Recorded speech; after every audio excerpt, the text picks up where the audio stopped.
Και τελειώνουμε με την κυρία Γιάννα Τριανταφύλλη, διευθύντρια της Φωνής της Ελλάδος, ενός φορέα ο οποίος προφανώς αποτελεί και ένα σημαντικό συνδετικό κρίκο μεταξύ Ομογένειας και Ελλάδος.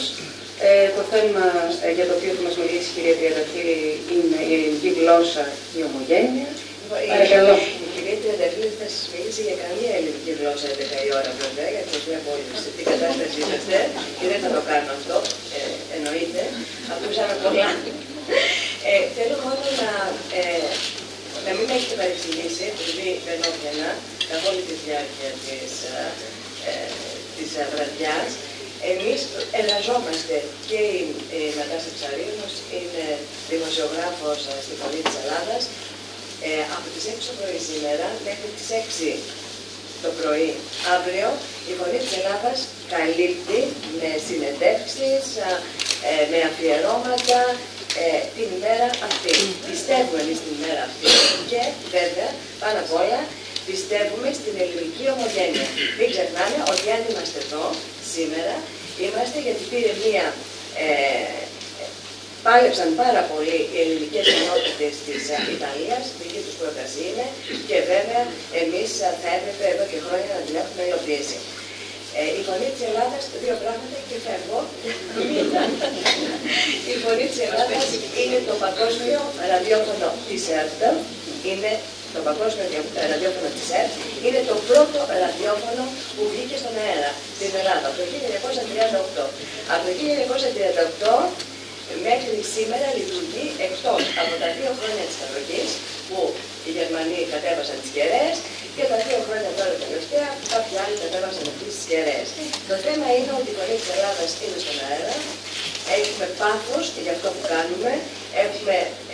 Πιστεύω ότι έχουμε κάνει πολύ καλή δουλειά και ειδικά το τελευταίο καιρό, επειδή υπάρχει μια τρομακτική, και από ό,τι παρακολούθησα τώρα, δεν είμαστε ιδιαίτερα αισιόδοξοι, πρέπει να σας πω ότι εγώ είμαι ιδιαίτερα αισιόδοξη, ότι για πρώτη φορά μετά από πολλά χρόνια μπορούμε επιτέλους να καθόμαστε στο ίδιο τραπέζι η Φωνή της Ελλάδας, το Υπουργείο Παιδείας, η Γενική Γραμματεία Πόδιμου Ελληνισμού, και εδώ θέλω να πω ότι επιτέλους έχουμε μια Γενική Γραμματεία Πόδιμου Ελληνισμού που χτυπάμε την πόρτα, μπαίνουμε, μας δίνουν ό,τι πληροφορίες θέλουμε και οι άνθρωποι όσοι εργάζονται είναι και η γέφυρα η δική μας με την ελληνική ομογένεια. Και θα καταθέσω και αυτό, ένα λεπτό μόνο, υπομονή, ότι είμαι ιδιαίτερα χαρούμενη και ευτυχισμένη σήμερα, γιατί μία συνεργασία με την Δραματική Σχολή Κάρολος Κουν, συνεργασία της Φωνής της Ελλάδας με τους σπουδαστές δηλαδή, έχουμε κατορθώσει και βγάλαμε στον αέρα σήμερα το πρώτο παραμύθι όπου απευθύνεται στα παιδιά της προσχολικής ηλικίας, τα παιδιά των ομογενών δηλαδή, προσχολικής ηλικίας 3, 4, 5 χρονών. Είναι μια συνεργασία, είναι υπό την αιγύδα της UNESCO, είναι μια συνεργασία πολύ σοβαρή και πολύ ουσιαστική, διότι οι σπουδαστές της σχολής αφιλοκερδώς γράφουν τα παραμύθια, παίζουν μουσική, δηλαδή τα δραματοποιούν, τραγουδούν, κάνουν τους σκηνοθέτες, τι να σας πω τώρα, και έχουν καταφέρει με κορμό την ελληνική γλώσσα και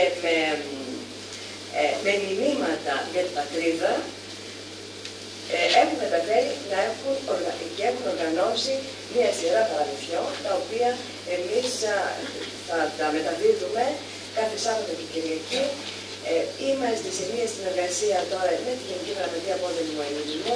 Αυτά τα παραμύθια θέλω να πιστεύω ότι θα έρθουν στην Ελβετία, στο σχολείο της Ελβετίας, αυτά τα παραμύθια να πάνε στα ελληνόφωνα σχολεία της ομογένειας.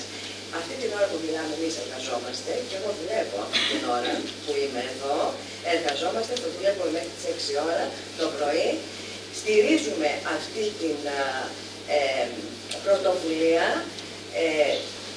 και θα στηρίξουμε και οποιαδήποτε πρωτοβουλία που θα ξεκινήσει, είτε είναι από το Υπουργείο Παιδείας είτε από το Υπουργείο Εξωτερικών. Εμείς ως Φωνή της Ελλάδας στηρίζουμε οποιαδήποτε πρωτοβουλία που βοηθάει την πατρίδα μας και βοηθάει την ελληνική ομογένεια. Μιλάω ως Φωνή της Ελλάδας και ως ΕΡΤ. Και τελειώνω ότι αυτό το πράγμα το οποίο νομίζω ότι πρέπει να ξεκαθαρίσουμε είναι η εθνική συνείδηση, τι είναι εθνική συνείδηση και τι είναι εθνικιστική συνείδηση.